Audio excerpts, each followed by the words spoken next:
Crimson Ghost here again with another video, and I saw that AJ posted something about his Be Something Studios masks, and I thought I would do a follow-up with the ones in my collection.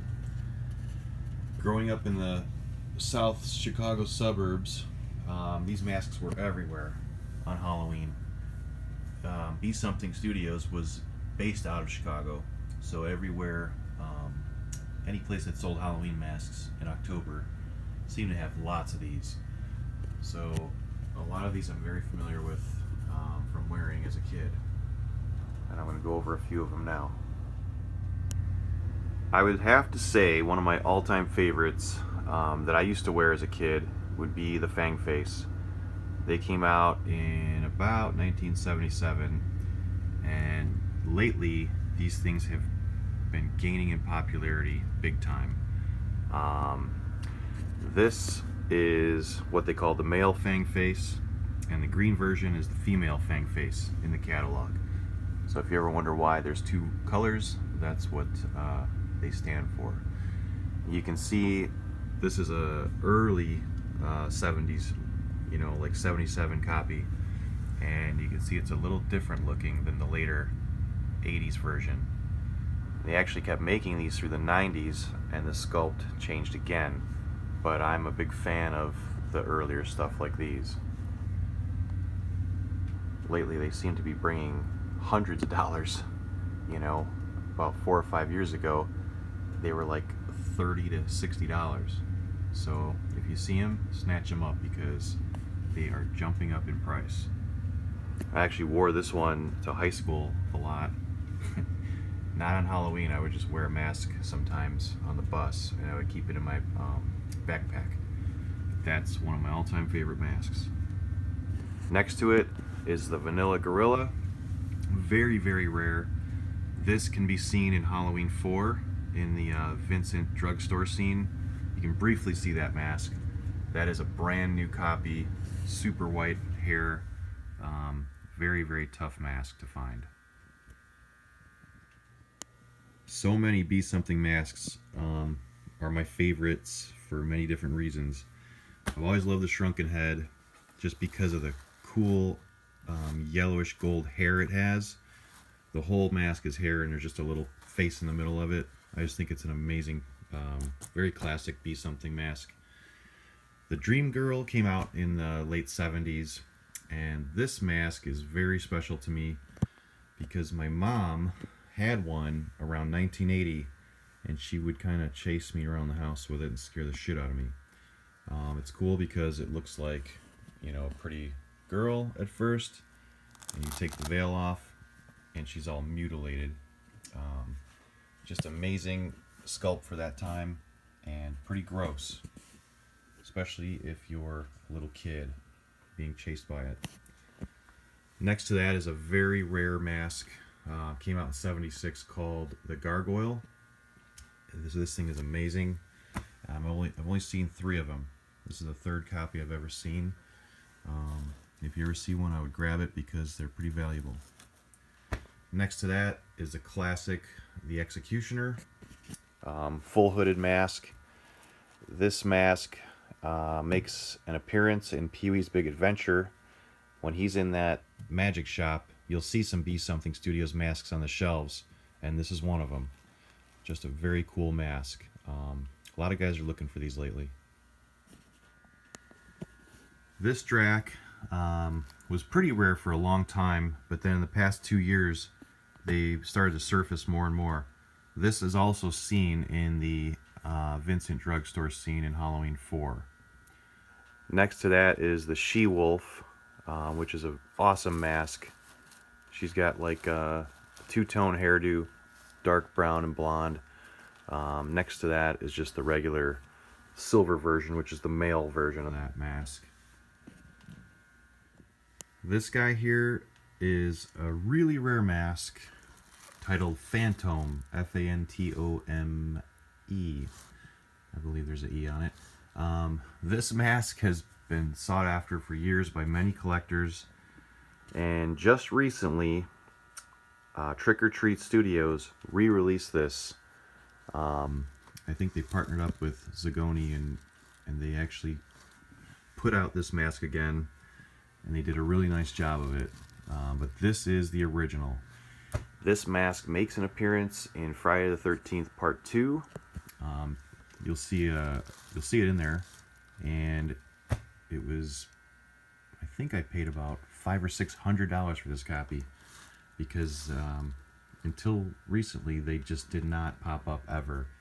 I've only seen 2 or 3 genuine copies.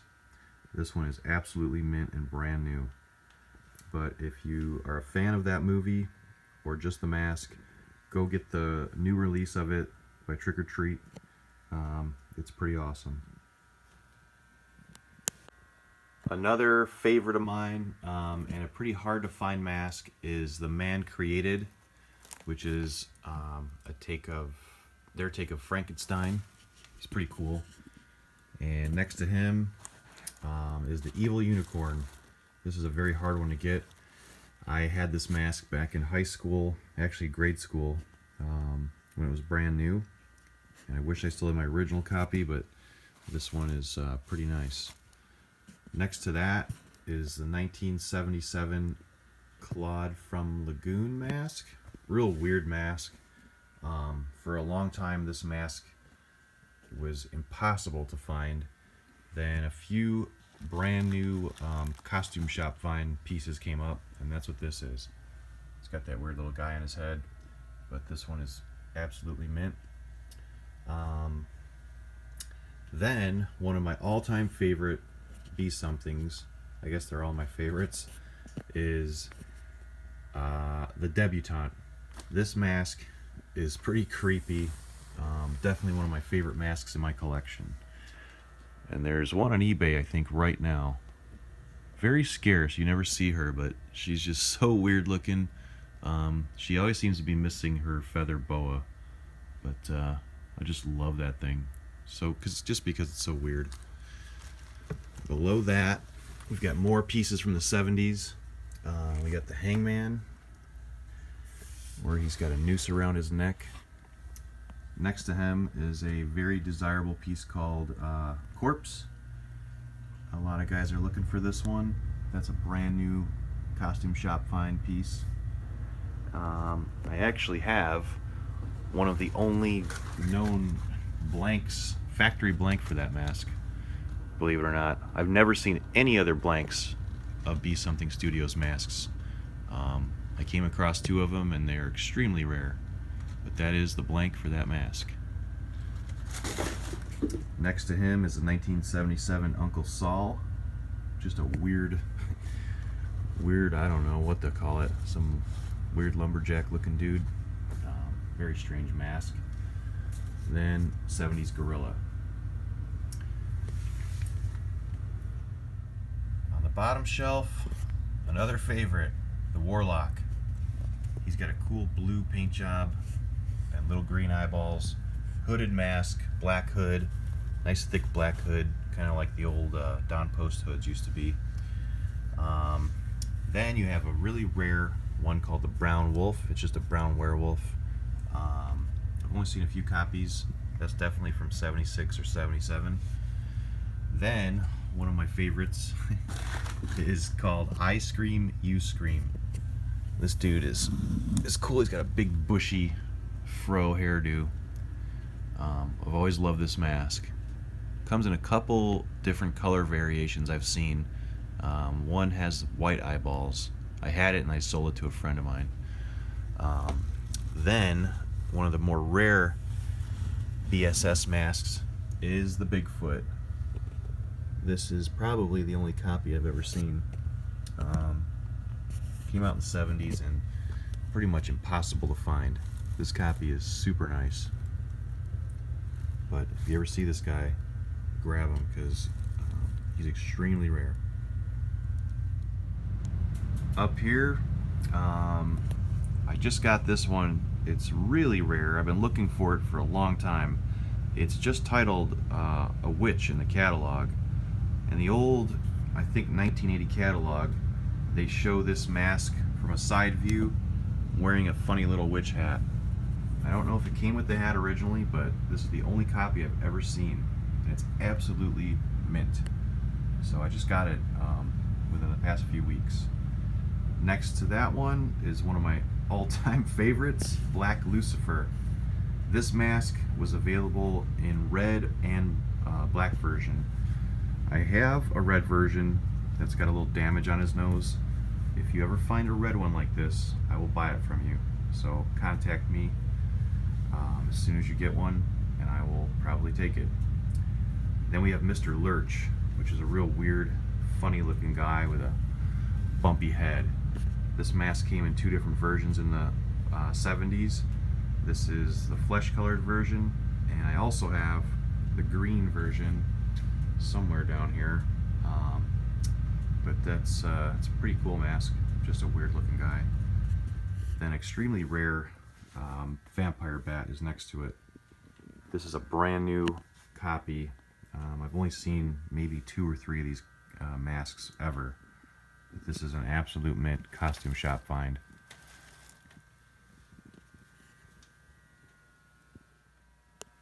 Here we've got a really rare Santa Claus by Be Something Studios. Only copy I've ever seen. I've got him on eBay for sale right now. I may just take the auction down because he is very hard to find. This one's got a little bit of damage on his nose, but it's still a really cool and weird mask.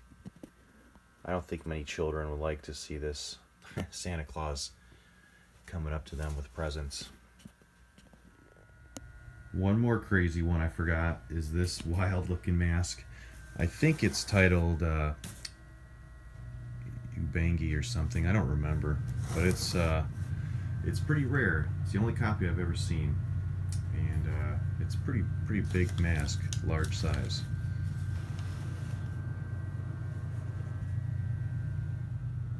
Another very rare one is the 70s Melting Man.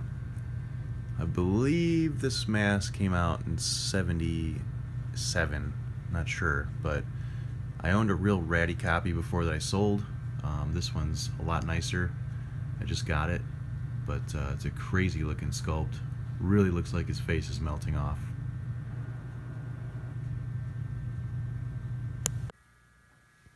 Next we have Diane.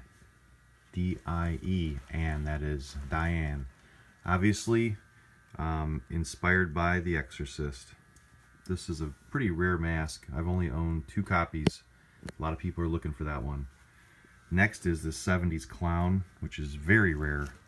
This is the only one I've ever seen. That mask I think is in the 76 or 77 catalog. Next is this crazy looking guy. He's got like silver in his hair. I can't remember what they call him, but I've only seen a couple of those surface. Then of course I have another Dream Girl, and she's all mutilated under there. It's one of my favorite masks. I think I've owned 4 different copies of her. Then we have this Devil mask, which is pretty cool. You've probably seen that one pop up before. It's not as rare as the others. This one, definitely rare. Hanging I Do, it's called. And I actually have the blank to that one too, the factory blank, which I'll show you in a minute. Then we have the female vampire. Pretty cool mask, I've always liked it.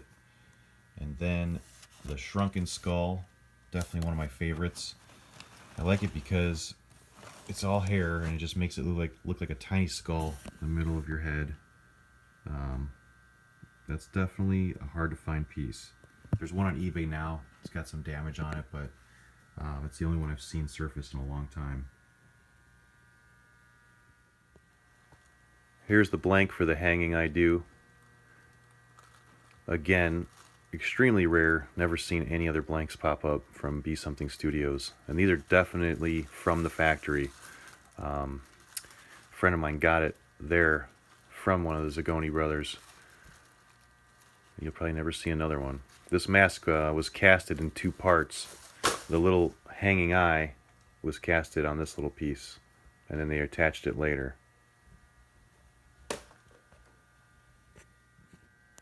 Down here we've got a really rare one on the left called Sea Monster. Came out in 76 or 77. I've only seen 2 copies. ever. This one's absolutely mint and brand new. Costume shop find that I recently got from a friend. But again, I doubt you'll ever see one pop up. If you do, I would grab it. In the middle is the Sentinel.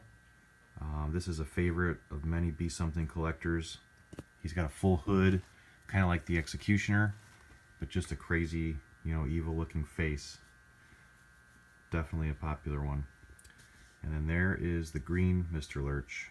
Green with red hair. Probably my favorite out of the two.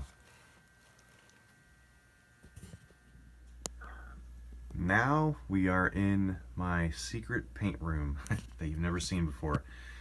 These are three, like, I don't know what they call them. A half mask, or, it just fits the top of your head. A lot of people don't collect these. They're always on eBay at times, but I just think they're kind of cool on display on these foam heads. This is the only time you'll see a foam head in my collection, by the way. Obviously I hate them, but for now it's the only thing I have to store these three on. But there's a Dracula, the Wolfman one, and the Devil. Pretty cool and vintage looking. I think they were produced around 1980, maybe late 70s. And then I have fucking mess. The red Lucifer. But you can see he's damaged. I got this from a friend of mine who won it on eBay, and I'm definitely looking for a cleaner copy. So if you do find it, please contact me. So that pretty much wraps up my Be Something pieces I have at the moment. I used to own twice as many, and I unloaded quite a bit recently just to make room in here, because I'm mostly going for older vintage Don Post pieces. So I kind of try to keep my favorite pieces out of the Be Somethings, but who knows, eventually I may have to sell some of these off just to make room.